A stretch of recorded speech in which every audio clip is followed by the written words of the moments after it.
بسم اللہ الرحمن الرحیم وبہ نستعین الحمدللہ رب العالمین والصلاة والسلام علی سید المرسلین وعلی آلہ وصحبہ اجمعین ومن تبعہم بإحسان الی یوم الدین اعوذ باللہ من الشیطان الرجیم بسم اللہ الرحمن الرحیم آمن الرسول بما انزل الیہ من ربہ والمؤمنون کل آمن باللہ وملائکتہ وکتبہ ورسلہ لا نفرق بین احد من رسلہ۔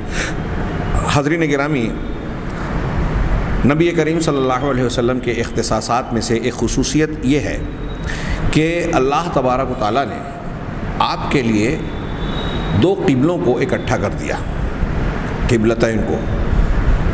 سیدنا ابراہیم اور ان کی اولاد کی تعمیر کردہ دو قبلے تھے۔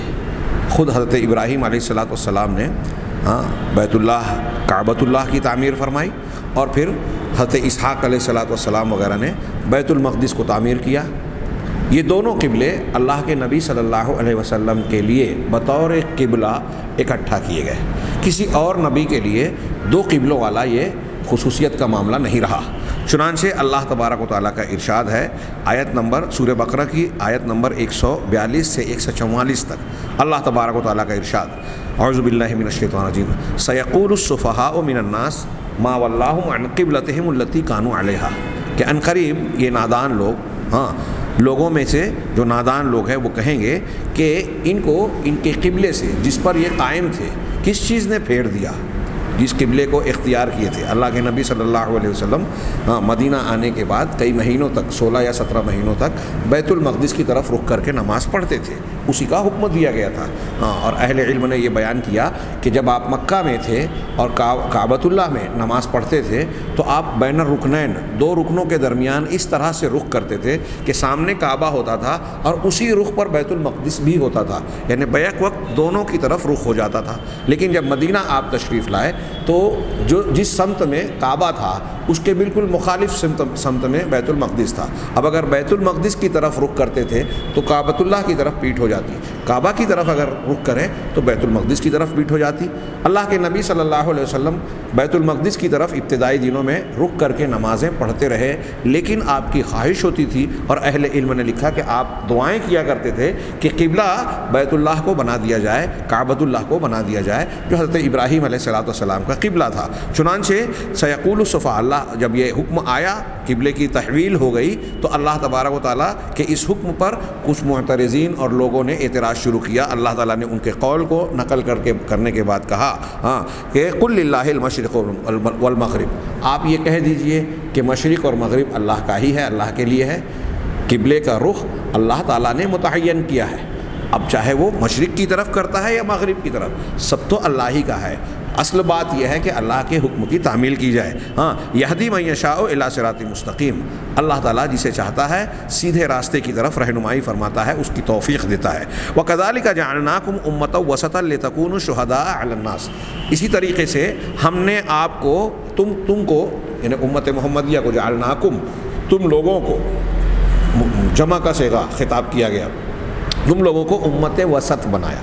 وسط کا معنی ہوتا ہے درمیانی امت، تو درمیانی والا مفہوم بھی عام طور سے کیا جاتا ہے، لیکن متعدد اہل علم نے کہا کہ وسط کا معنی یہاں افضل اور بہتر ہے۔ وسط کا یہ معنی بھی ہوتا ہے افضل بہتر، وسط کا ایک معنی معتدل بھی ہوتا ہے، یعنی جس کے اندر افراط اور تفریط نہ ہو۔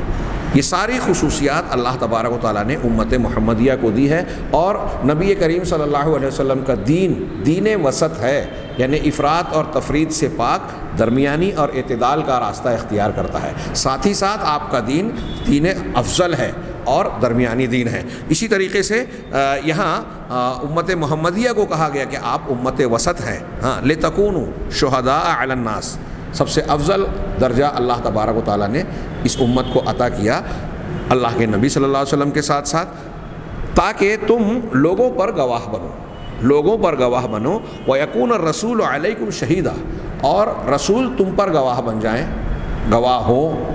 یہ اس سلسلے میں احادیث میں یہ مضمون وارد ہے کہ قیامت کے دن اللہ تبارک و تعالیٰ گزشتہ انبیاء کرام علیہم السلام سے جب یہ سوال پوچھے گا کہ کیا تم نے رسالت کے پیغام کو لوگوں تک پہنچانے والا فریضہ انجام دے دیا تھا، اسے ادا کر دیا تھا، تو انبیاء کرام علیہم السلام کہیں گے ہاں ہم نے یہ کام کر دیا تھا۔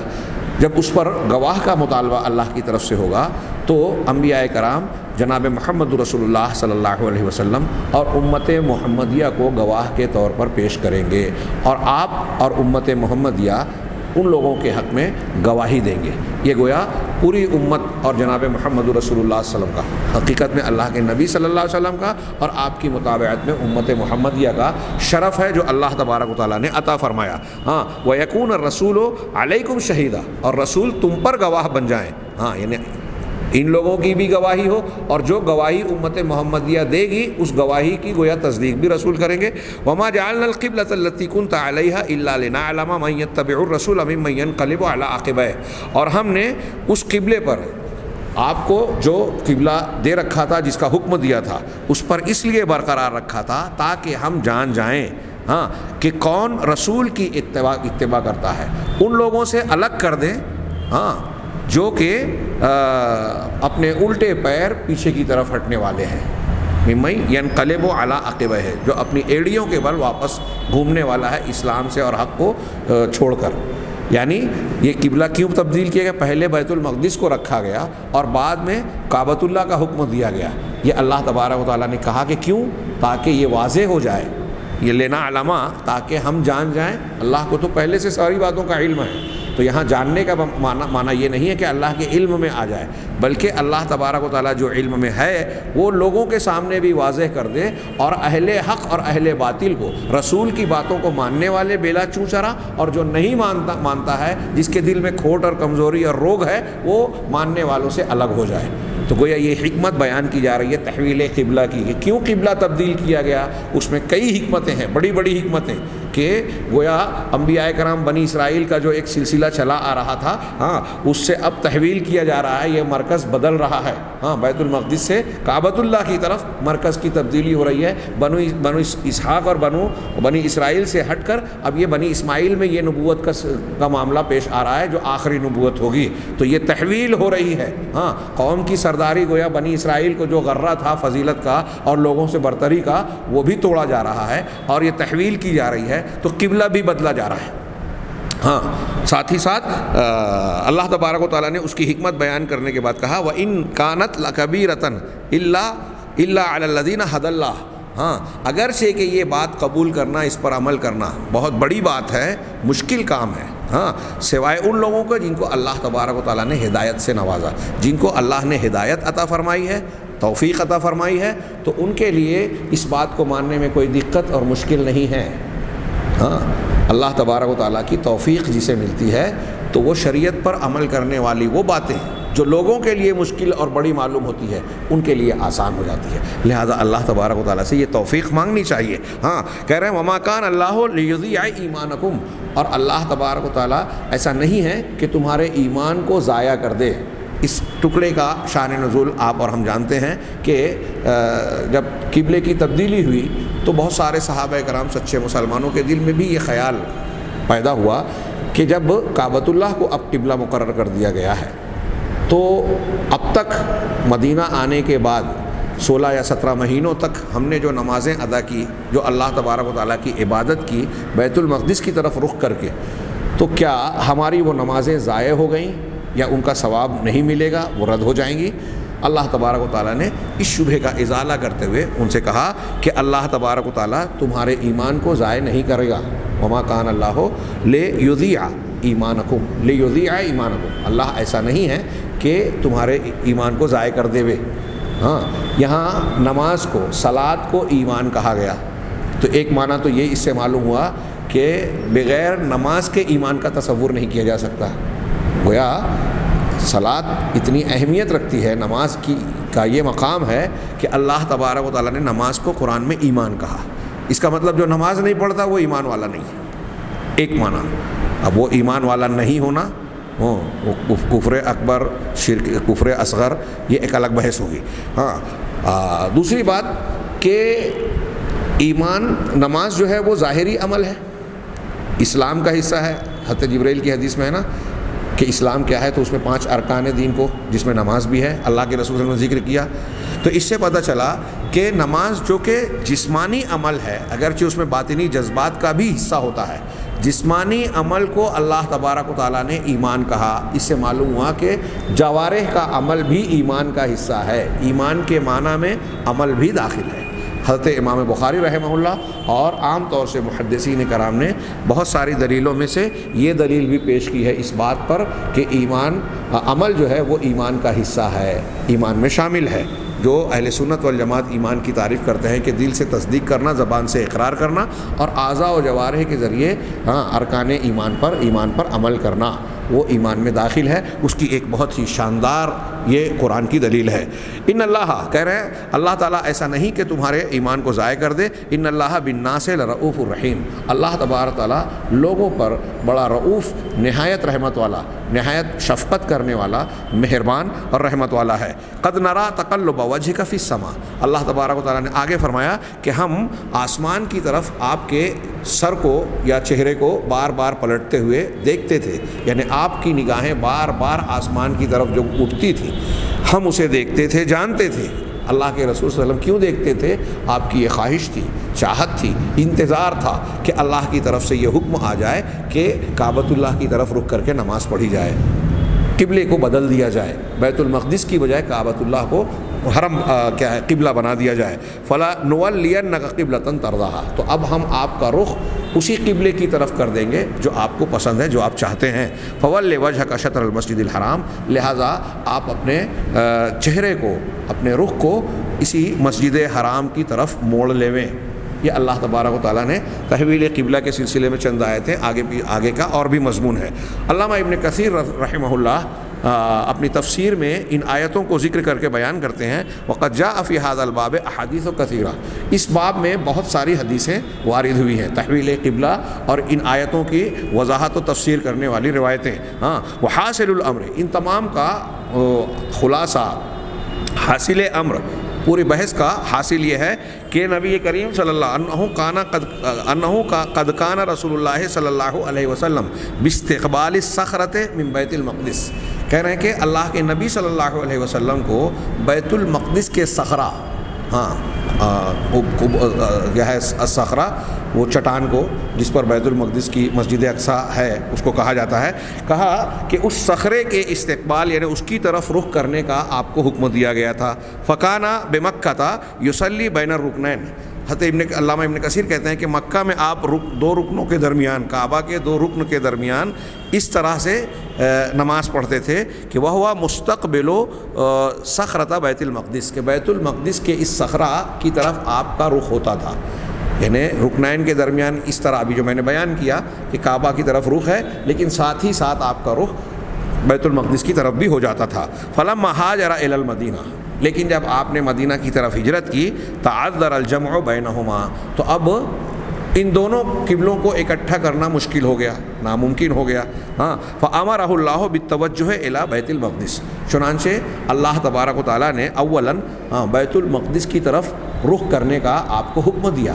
یہ حکم اگرچہ قرآن مجید میں بظاہر ہمیں نظر نہیں آتا، بعض اہل علم کہتے ہیں کہ بیت المقدس کی طرف رخ کر کے نماز پڑھنے کا حکم دیا ہی نہیں گیا تھا، لیکن آپ جو آیتیں ہم نے پڑھی ہیں اس کے سیاق و سباق سے بالکل صاف معلوم ہوتا ہے کہ ابتداءً بیت المقدس کی طرف رخ کر کے نماز پڑھنے کا ہی حکم تھا، اور یہی وجہ ہے کہ اللہ تعالیٰ نے کہا کہ جو پہلے نمازیں پڑھی ہیں بیت المقدس کی طرف رخ کر کے، اس کے ثواب کو یا اس عمل کو اللہ تبارک و تعالیٰ ضائع نہیں کرے گا، گویا وہ اللہ تبارک و تعالیٰ کے حکم کے مطابق تھا، تبھی تو اللہ کے یہاں مقبول ہے۔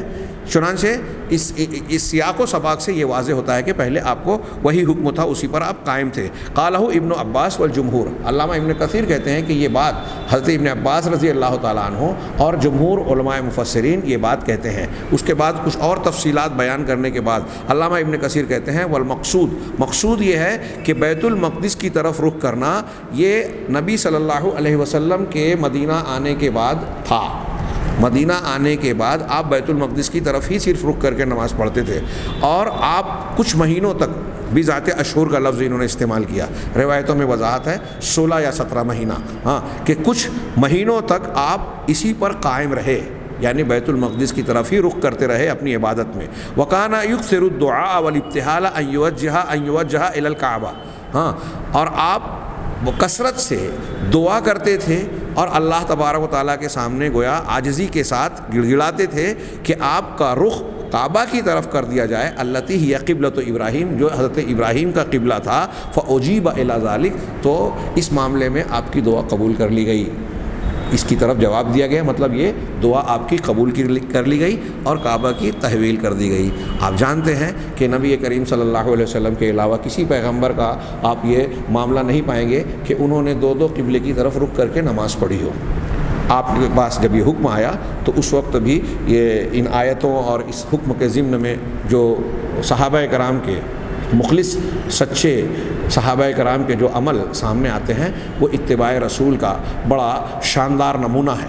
ہاں، یہ جو اللہ تعالیٰ نے فرمایا تھا، ہاں الا لنعلم من یتبع الرسول، کہ تاکہ ہم یہ جان لیں، گویا یہ واضح کر دیں کہ کون رسول کی اتباع کرتا ہے، وہ ان سے الگ ہو جائیں جو اپنی ایڑیوں کے بل پر پیچھے پلٹنے والے ہیں، رسول کی اتباع کو چھوڑ دینے والے ہیں۔ صحابہ کرام آپ آج بھی جاگتے ہیں مسجد ذی القبلتین یا ذو القبلتین جس کو کہا جاتا ہے، دو قبلے والی مسجد، کہ صحابہ کرام رکوع کی حالت میں ہیں، کسی نے آ کر یہ حکم سنایا کہ اللہ تبارک و تعالیٰ نے قبلے کو تحویل کر دیا، تو نماز کی حالت میں صحابہ کرام پورے کے پورے جماعت کے ساتھ جو ہے بیت المقدس سے رخ موڑ کر کعبۃ اللہ کی طرف چہرہ کر لیا۔ کہا جاتا ہے کہ یہ واقعہ جس مسجد کو مسجد ذو القبلتین کہا جاتا ہے اس کا بھی ہے، اور ساتھ ہی ساتھ مسجد قباء میں بھی ایسی ہی کیفیت اور ایسا ہی واقعہ پیش آیا۔ یہ صحابہ کرام کی گویا اتباع کی انتہا تھی کہ اللہ اور اس کے رسول کا حکم آ گیا تو بغیر کچھ سوچے سمجھے، یعنی سوچے سمجھے کے بغیر، مطلب یہ کہ صرف یہ بات طے ہے کہ اللہ کا حکم ہے، رسول کا حکم ہے، ہماری سمجھ میں آئے یا نہ آئے، حکمتیں جانتے رہیں گے، جانے تو نور علی نور ہے، فبہا و نعمت، بہت اچھی بات ہے، حکمت نہ بھی معلوم ہو تو اللہ کے رسول کی اور اللہ کی اتباع کرنا ایک بندہ مومن پر لازم ہے۔ یہ نمونہ صحابہ کرام نے ہم کو اور آپ کو دیا ہے۔ آج ہمارے لیے اس سبق کو تازہ کرنے کی بڑی شدید ضرورت ہے بہت سارے مسلمانوں کو۔ اسی طرح آگے ہم بڑھتے ہیں، نبی صلی اللہ علیہ وسلم کا اختصاص اس بات میں کہ اللہ تبارک و تعالیٰ نے آپ کے لیے مکہ کی سرزمین کو دن کی ایک گھڑی، ایک ساعت کے ایک موقع میں، ایک حصے میں آپ کے لیے حلال قرار دیا۔ ہاں، صحیح مسلم میں حضرت ابن عباس رضی اللہ تعالیٰ عنہ کی حدیث ہے، وہ کہتے ہیں کہ اللہ کے رسول صلی اللہ علیہ وسلم نے جس دن یوم الفتح کو، یعنی آگے اسی میں وضاحت ہے، فتح مکہ کو کہا، مکہ جس دن فتح ہوا اس دن آپ نے فرمایا کہ لا ہجرت ولیکن جہاد و نیہ، کہ اب کوئی ہجرت نہیں ہے۔ ہاں، اس کی تشریح کے اپنے مقام ہے۔ فی الحال ایک جملے میں یہ کہ جو مکہ سے مدینہ کی طرف ہجرت اللہ کے نبی صلی اللہ علیہ وسلم اور پھر صحابہ کرام جن کو مہاجرین کہا جاتا ہے نے کی، اب وہ اس ہجرت کا سلسلہ ختم ہو گیا، کیونکہ اب مکہ میں تنگ کر کے ایمان لانا یا ایمان پر قائم رہنا مشکل بنانا، جو یہ ایک پریشانی تھی، اب وہ ختم ہو گئی۔ اب تو یہاں اسلام کو غلبہ اور قوت حاصل ہو گئی، یہ اب حرم بن گیا، چنانچہ اب وہ ہجرت نہیں ہے، ہاں، یعنی مکہ سے مدینہ کی طرف، ولیکن جہاد و نیہ، لیکن جہاد اور نیت باقی ہے۔ وَإِذَا اسْتُنْفِرْتُمْ فَانْفِرُوا، اور جب تمہیں کوچ کرنے کے لیے، اللہ کے راستے میں نکلنے کے لیے کہا جائے، تم سے مطالبہ کیا جائے تو تم نکل کھڑے ہو جاؤ۔ وقال یوم الفتح، فتح مکہ، اور آپ نے یوم الفتح یعنی فتح مکہ کے دن یہ بھی کہا، ان ھذا البلد حرمہ اللہ یوم خلق السماوات والارض، کہ یہ شہر جو ہے یعنی مکہ، اللہ تبارک و تعالیٰ نے جس روز آسمانوں اور زمین کو پیدا کیا، ہاں، آسمانوں اور زمین کو جب سے پیدا کیا اسی وقت سے اسے حرمت والا قرار دیا، حرمہ اللہ، اللہ نے اس کو حرمت والا بنا دیا۔ کب سے؟ جب سے آسمانوں کو اور زمین کو پیدا کیا۔ فَهُوَ حَرَامٌ بِحُرْمَةِ اللَّهِ إِلَى يَوْمِ الْقِيَامَةِ، چنانچہ یہ شہر مکہ اللہ تبارک و تعالیٰ کی حرمت کی بنیاد پر قیامت تک حرمت والا، عزت والا ہے۔ ہاں، وَإِنَّهُ لَمْ يَحِلَّ الْقِتَالُ فِيهِ لِأَحَدٍ قَبْلِي، اور اس شہر میں کسی بھی انسان کے لیے مجھ سے پہلے قتال کرنا، جنگ کرنا حلال نہیں تھا۔ اور پھر اس کے احکامات بھی ہیں. بعض روایتوں میں اسی حدیث میں کچھ وضاحت بھی ہے کہ یہاں کے درختوں کو نہ اکھیڑا جائے، یہاں کے جانوروں کو تکلیف نہ دی جائے، کسی کو مارا نہ جائے. یہ حرم کی ایک خصوصیت ہے. ہاں، کسی جانور کو ڈرایا نہ جائے، مارا نہ جائے. چند موذی جانوروں کو مارنے کا حکم ہے جو وہاں ایذا پہنچا سکتے ہیں. ایسے 5-6 جانوروں کے نام کے ساتھ ان کا استثناء حدیثوں میں موجود ہے. تو اب اس میں اللہ کے نبی صلی اللہ علیہ وسلم نے فرمایا کہ یہ حرمت والا ایسا ہے کہ مجھ سے پہلے کسی کے لیے بھی یہاں قتال جائز نہیں رہا، اور نہ ہی میرے لیے بھی جو حلال کیا گیا تو وہ دن کی ایک گھڑی، ایک ساعت، کتنی دیر تھی وہ؟ کچھ وقت تھا، آپ کے لیے حلال کیا گیا فتح مکہ کے وقت. ہاں، جس کا ذکر قرآن میں لا اقسم بہذا البلد وانت حل، کہ آپ اس شہر مکہ کو حلال کرنے والا. وانت حل کیا ہے قرآن میں؟ زبان پر نہیں آ رہا ہے کہ آیت غلطی نہ ہو جائے، اس لیے میں صرف مفہوم بیان کروں کہ آپ اس مکہ کو کچھ حلال کرنے والے ہیں. اس کے اور بھی کچھ معنی کیے گئے ہیں، گفتگو کی گئی، لیکن یہ ایک معنی ہے کہ ابھی آپ مکہ میں تھے. یہ سورت مکی ہے، سورت البلد، لیکن اس میں یہ پیشین گوئی کی گئی کہ آپ یہاں جو ہے آئیں گے فاتحانہ طور پر، تو کچھ دیر کے لیے، ایک ساعت کے لیے اللہ تبارک و تعالیٰ آپ کے لیے یہ جواز پیش کرے گا، یا یہ جواز فراہم کرے گا کہ تمہارے لیے جائز ہے. اللہ کے نبی صلی اللہ علیہ وسلم نے صحابہ کرام سے کہا بھی کہ اللہ تعالیٰ نے صرف میرے لیے اس کو کچھ دیر کے لیے حلال کیا ہے. اب اگر کوئی شخص آتا ہے اور اس قسم کا دعویٰ کرتا ہے تو آپ اس سے یہ کہہ سکتے ہو کہ اللہ کے رسول صلی اللہ علیہ وسلم کو تو اللہ تعالیٰ نے اجازت دی تھی دن کے ایک حصے کے لیے اس حرم، اس شہر کو حلال کیا تھا. تمہیں کس نے حلال کیا ہے؟ تم کو اللہ نے اس کی اجازت نہیں دی ہے. نبی کریم صلی اللہ علیہ وسلم کی دوسرے انبیاء کے مقابلے میں یہ ایک خصوصیت ذکر کرنے کے بعد انہوں نے کہا اختصاص النبی صلی اللہ علیہ وسلم بأن الدجال لا يدخل بلدته. نبی صلی اللہ علیہ وسلم کا یہ اختصاص کہ دجال جو پوری دنیا کو روندے گا وہ آپ کے دونوں شہروں میں داخل نہیں ہو سکے گا. نبی کریم صلی اللہ علیہ وسلم کی برکت اور آپ کے شہر کو اللہ تبارک و تعالیٰ نے یہ خصوصیت عطا فرمائی. چنانچہ صحیح مسلم میں حضرت انس ابن مالک رضی اللہ تعالیٰ عنہ سے مروی حدیث ہے، وہ کہتے ہیں کہ اللہ کے رسول صلی اللہ علیہ وسلم نے فرمایا لیس من بلد الا سایطأہ الدجال، کہ کوئی بھی شہر اور سرزمین ایسی نہیں ہے جس کو دجال نہ روندے. یعنی ہر شہر اور ہر بستی کو عنقریب دجال روندے گا، الا مکہ والمدینہ، سوائے مکۃ المکرمہ اور مدینۃ المشرفہ، المدینۃ المشرفہ. ان دونوں شہروں کو دجال نہیں رون سکے گا. ولیس نقب من انقابها الا علیہ الملائکہ صافین تحرسها. کہہ رہے ہیں کہ ان دونوں شہروں کے جو پہاڑی راستے ہیں، گھاٹیاں ہیں، ان کی طرف جانے والے جتنے راستے ہیں عام طور سے ارد گرد پہاڑیاں ہیں، تو ان کے جو پہاڑی راستے ہیں، ان کے جو راستے ہیں، ان میں سے ہر راستے میں، گھاٹی میں فرشتے مقرر ہیں، صف لگائے ہوئے کھڑے ہوئے ہیں جو اس کی نگرانی اور پہرے داری کر رہے ہیں. فینزل بالسبخہ. اب دجال پوری دنیا کو رونتا ہوا جب یہاں پہنچے گا تو ان شہروں میں داخل نہیں آئے گا، لیکن مدینہ کے قریب ایک شور زمین میں، بنجر قسم کی شور زمین میں وہ نزول کرے گا، وہاں قیام کرے گا. فترجف المدینہ ثلاث رجفات. کہہ رہے ہیں تو مدینہ 3 زلزلے کے جھٹکے، 3 مرتبہ لرزش کھائے گی، یعنی اس میں زلزلے کے جھٹکے آئیں گے. یخرج الیہ کل کافر و منافق، اور اپنے اندر سے اس کی طرف ہر کافر اور منافق کو نکال پھینکے گی. یعنی ان جھٹکوں کے بعد ہر کافر اور منافق مدینہ کے باہر ہوگا، دجال کی طرف چلا جائے گا. یہ اللہ کے نبی صلی اللہ علیہ وسلم کے دونوں شہروں کی خصوصیت بیان کی گئی. یہ آپ کی دیگر انبیاء کے مقابلے میں خصوصیت میں سے ایک خصوصیت ہے. اسی طریقے سے آگے کہا کہ نبی صلی اللہ علیہ وسلم کہ یہ خصوصیت اور اختصاص ہے کہ آپ کے شہر میں طاعون کا مرض بھی داخل نہیں ہوگا. لا بأن الطاعون لا يدخل مدینتہ. بخاری میں حضرت ابو ہریرہ رضی اللہ تعالیٰ عنہ کی حدیث ہے، آپ کا ارشاد ہے، آپ نے فرمایا علی المدینۃ ملائکہ، کہ مدینہ پر فرشتے مقرر ہیں. لا يدخلها الطاعون ولا الدجال، جس میں طاعون اور دجال یہ دونوں داخل نہیں ہو سکیں گے. یہ صحیح بخاری کی حدیث ہے. دجال والی روایت تو صحیح مسلم میں بھی ہے. اختصاص النبی صلی اللہ علیہ وسلم بأن الصلاۃ فی مسجدہ افضل من 1000 صلاۃ. نبی صلی اللہ علیہ وسلم کا یہ اختصاص کہ آپ کی مسجد میں نماز پڑھا جانا یہ دیگر مسجدوں میں عام مسجدوں کے نماز 1000 نمازوں سے افضل ہے، زیادہ فضیلت کا رکھتی ہے، زیادہ اونچا درجہ رکھتی ہے۔ حضرت ابن عباس رضی اللہ تعالیٰ عنہ کی روایت ہے کہ ایک عورت نے کوئی تکلیف ہوئی، اشتکت شکوہ ایک تکلیف ہوئی، فقالت، تو اس نے کہا کہ ان شفانی اللہ لاخرجن فلا اصلین فی بیت المقدس، اگر اللہ نے مجھے شفا دے دی تو میں اپنے گھر سے نکلوں گی اور بیت المقدس میں جا کر نماز ضرور پڑھوں گی۔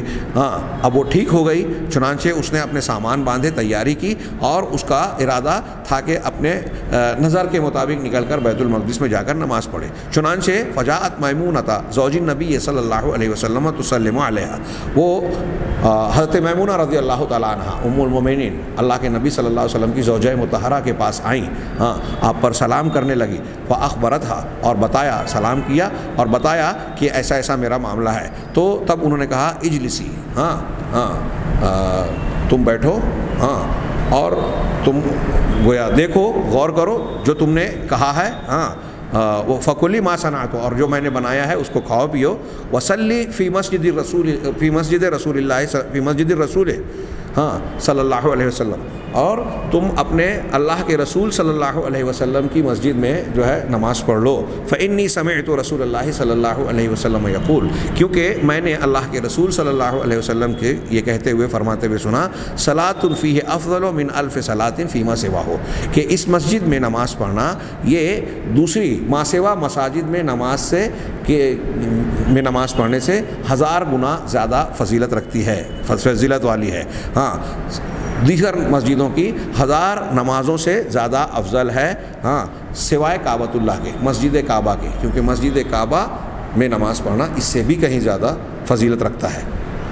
یہ حدیث صحیح مسلم کتاب الحج میں موجود ہے۔ اب یہاں جو نظر والی بات ہے اور اس کی تفصیل ہے، یہ وہ اپنے مقام پر اس کی تشریح کریں گے۔ فی الحال جو ہے ہمیں بظاہر جو نظر آتا ہے وہ یہ کہ اس عورت نے یہ سمجھا کہ بیت المقدس کی مسجد میں ہی نماز پڑھنے کی فضیلت ہے، تو انہیں حضرت میمونہ رضی اللہ تعالیٰ عنہ نے بتایا کہ یہ مسجد نبوی کی فضیلت یہ ہے کہ دیگر مسجدوں کے مقابلے میں 1000 گنا زیادہ فضیلت رکھتی ہے۔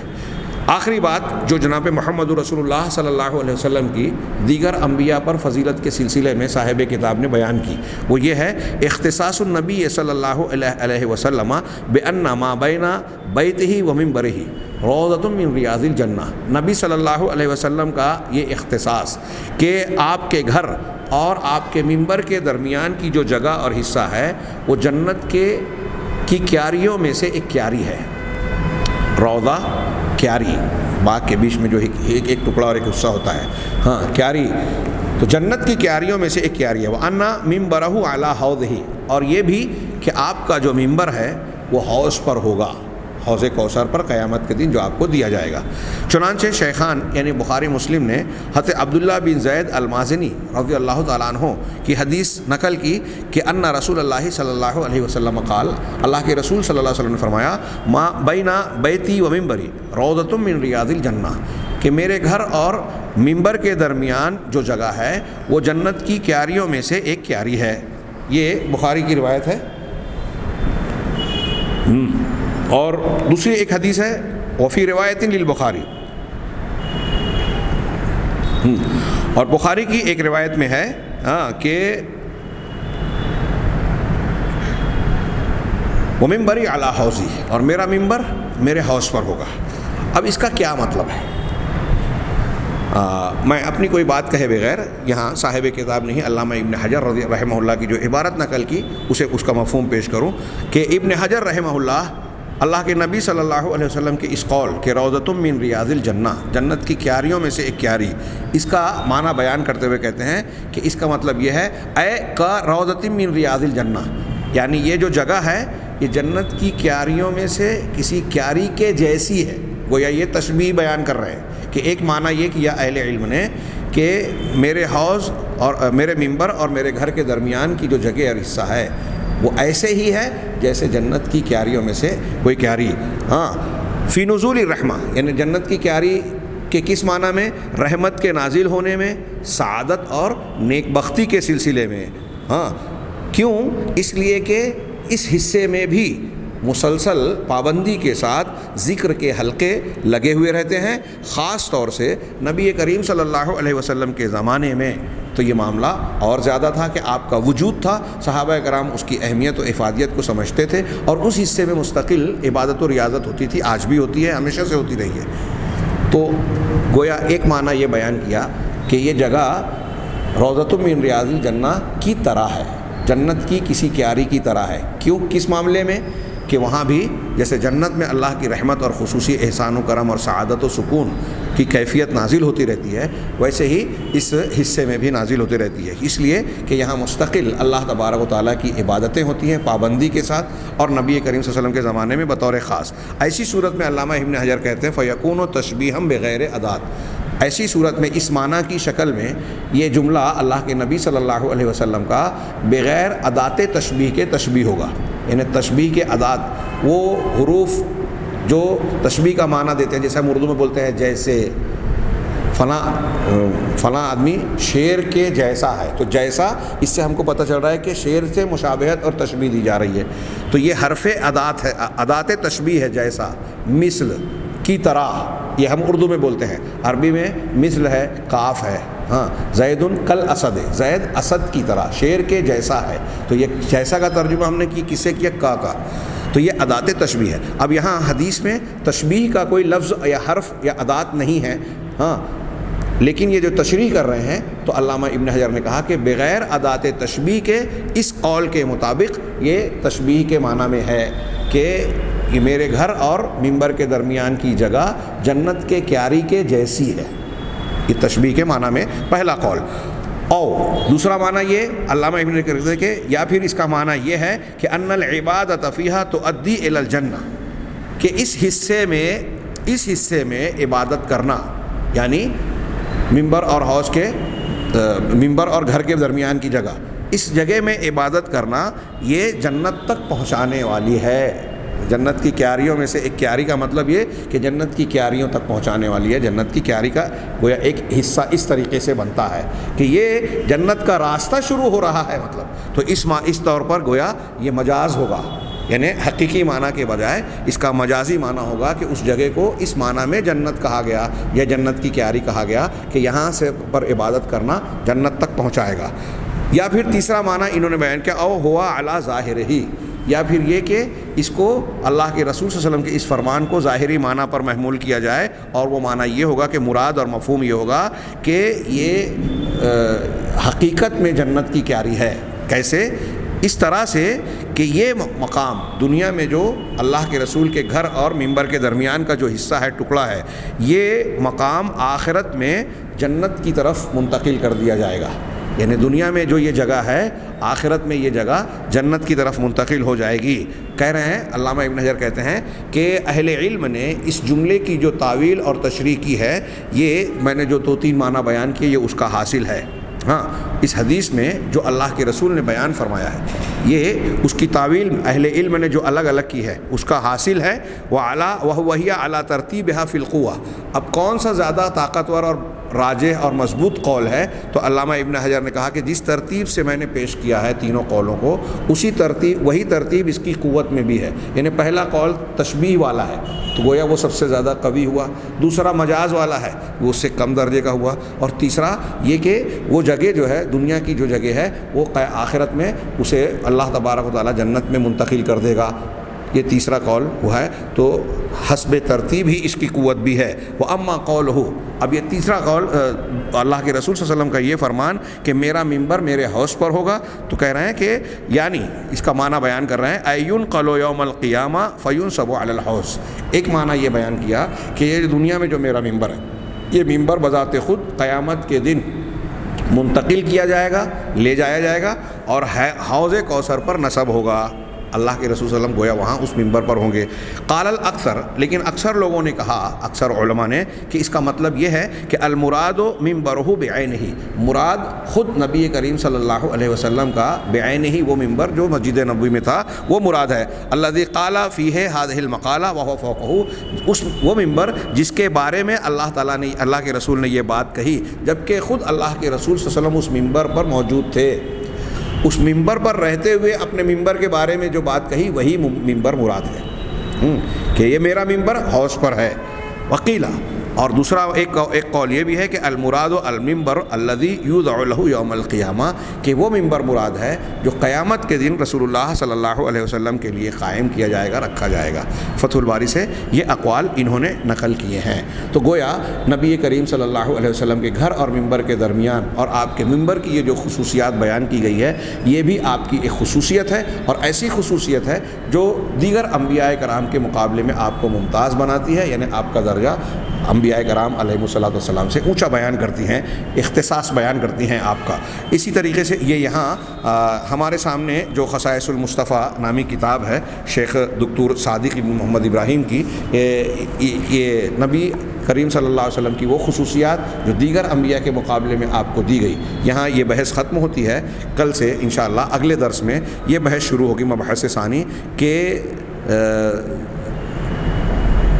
نبی کریم صلی اللہ علیہ وسلم کی وہ خصوصیات جو دوسرے انبیاء کے مقابلے میں ہی ہیں لیکن دنیا کی بجائے اس کا تعلق آخرت سے ہے. تو آخرت میں آپ کو دیگر انبیاء کے مقابلے میں جو امتیازات عطا کیے گئے ہیں، اس کا بھی کچھ تذکرہ کیا گیا ہے اگلے صفحات میں. انشاءاللہ ہم آئندہ دروس میں اس پر بھی نگاہ ڈالیں گے. اللہ تعالی ہمیں خیر کی توفیق دے. وآخر دعوانا ان الحمد للہ رب العالمین.